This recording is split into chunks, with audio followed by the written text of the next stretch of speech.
Pakuan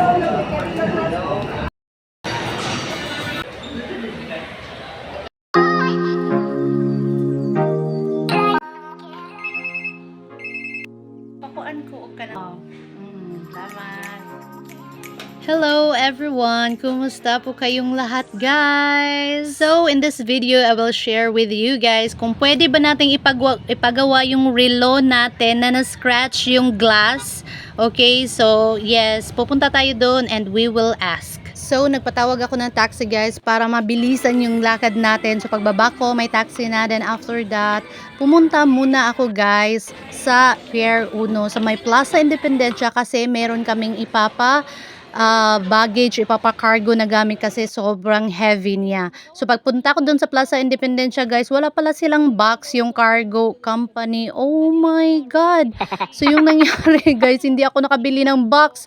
So buti na lang guys, from Plaza Independencia sa Pier 1, meron siyang one ride going to SM. So nag-jeep na lang din ako guys kasi anyway, one ride lang din naman. So ayun, when I was in SM, pumunta agad ako sa watch station. Watch station. Kasi yung relo ko kasi guys, for how many years, wala na kasi itong battery. So pinatingnan ko siya kung pwede pa. So buti na lang pwede pa.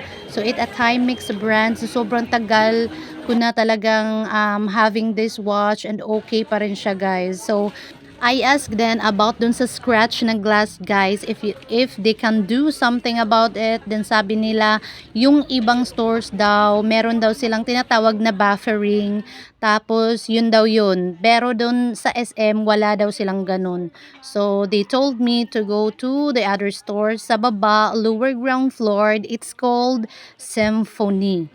So this Timex watch guys, nabili ko talaga to when I was still working here in Cebu. So yes guys, this is my first watch. So after paying, ayan, bumalik ako guys to give the receipt kasi hindi talaga nila aayusin, ilagay yung battery if hindi ka nakapagbayad. So nawala din kasi yung alam yung sa gilid ng watch, yung parang nails. Yung parang nails, sabi ko naman sa kanila na hopefully meron sila kasi nawala guys. Kaya hindi ko rin nagamit yung watch ko for such a long time, like how many years talaga siya. Dahil nawala yung sa gilid. Alam mo yung lagayan ng strap? So ayan, na-connect na siya. So thank you so much guys. So ayun. So alam niyo ba guys, I work here in SM department store before, SM City Cebu. So yun nangyari noon guys, pag nakakota yung SM department store, like whole SM department store, binibigyan nila kami ng gift card guys. Tapos yung ginawa ko, binenta ko yun sa mga kasama ko yung gift card. Tapos I wanted cash, tapos inipon ko yung lahat ng nabenta kong gift card. Tapos binili ko siya ng Timex watch. So alam nyo ba guys na above minimum yung salary ng customer service nila dito sa SM guys. So yes, so tumatanggap din sila ng kahit wala kang experience in customer service as long as you are a college graduate. So yes, customer service ako dito before guys. So ayan. And of course guys, yung pinakahihintay ko talaga is yung snack time. So this time hindi na po ako bibili ng ganito yung half dozen, 1 dozen, kahit yung parang box lang yung munchkin na maliliit. No guys, nag-snack lang ako, tapos isang donut lang talaga kasi talagang I really want to reduce consuming sugary foods, yung mga ganito yung sweets kasi oh my God, nakakatakot yung diabetic na guys, sakit. Ang dami ko nang kilalang nagka-diabetes guys, tapos nakakatakot siya kasi lahat ng parts yung body mo affected talaga siya, madadamage siya. And ang sabi din nila guys is nakakapangit yung sobrang palagi tayong kumakain ng sweets, yung mga matatamis, mga sugary foods, dahil sinisira nito yung collagen natin. OMG. So yes guys, if we don't want to look guys old, so guys talagang kailangan natin to reduce or refrain eating always sugary foods, matatamis guys, kasi naku Diyos ko Lord, tatanda tayo ng maaga pala, my goodness. So guys, nakakatakot talaga siya kasi when I was before in Dubai, guys. Talagang ang hilig-hilig ko sa mga ganito, sa mga sweets. Alam niyo yung cinnamon, guys, cinnamon. Yung mga pastry nila is yung cinnamon. Tapos iba-iba yung flavor, yung may natural lang na sweet, tapos yung may chocolate, tapos on top of it, meron na namang mga toffee, whatever na nilalagay nila to make it more sweeter, yung ganun guys. Tapos may mga peanuts, ganun. Oh my God, tapos sobrang tamis nun, guys, promise. Kung nakatikim na kayo nun, then you know kung gaano talaga siya ka-sweet.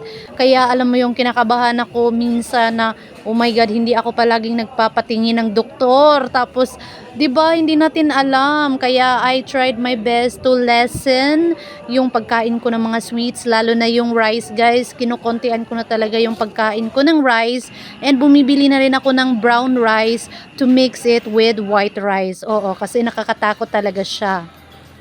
So, after having my snack, pupunta na ako sa Symphony, yung sinasabi nilang store ng mga watch, guys. So, pumunta ako doon, and para itanong yung, alam mo yung scratch nga doon sa glass ng watch ko, guys. So, I want it to smoothen, ganon. Yung parang para siyang bago na naman.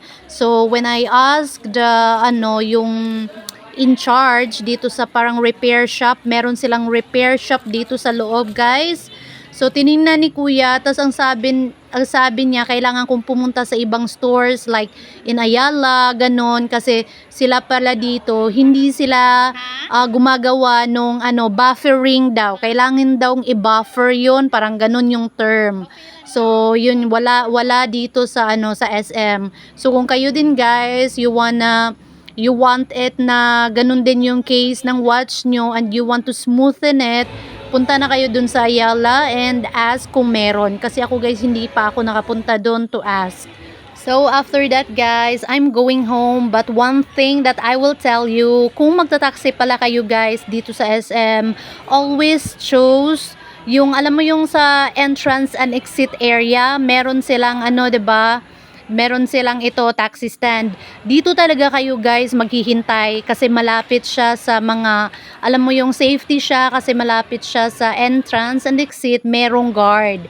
Kasi, guys, kung doon ka sasakay doon sa yung sa gilid nito, guys, merong mga jeep, 'di ba? Doon sa terminal. Oo, tapos 'di ba doon sa highway may dumadaan na mga taxi. Huwag kayo doon, guys, kasi may mga lalaki doon na alam mo yung lalapit lang sa inyo. Tapos, "Oy, ma'am, saan ka pupunta? Ganito ganyan." Tapos yung nag-uusap na kayo ng taxi driver, tapos sila makiki-join sila. Then after that, guys, sasabihin nila, "Oh, pupunta daw siyang Mandawi, ganito ganyan." Tapos pagsakay mo, guys, hihingan ka ng pera. Okay? So, wag kayo doon. Doon kayo sa designated na taxi stand.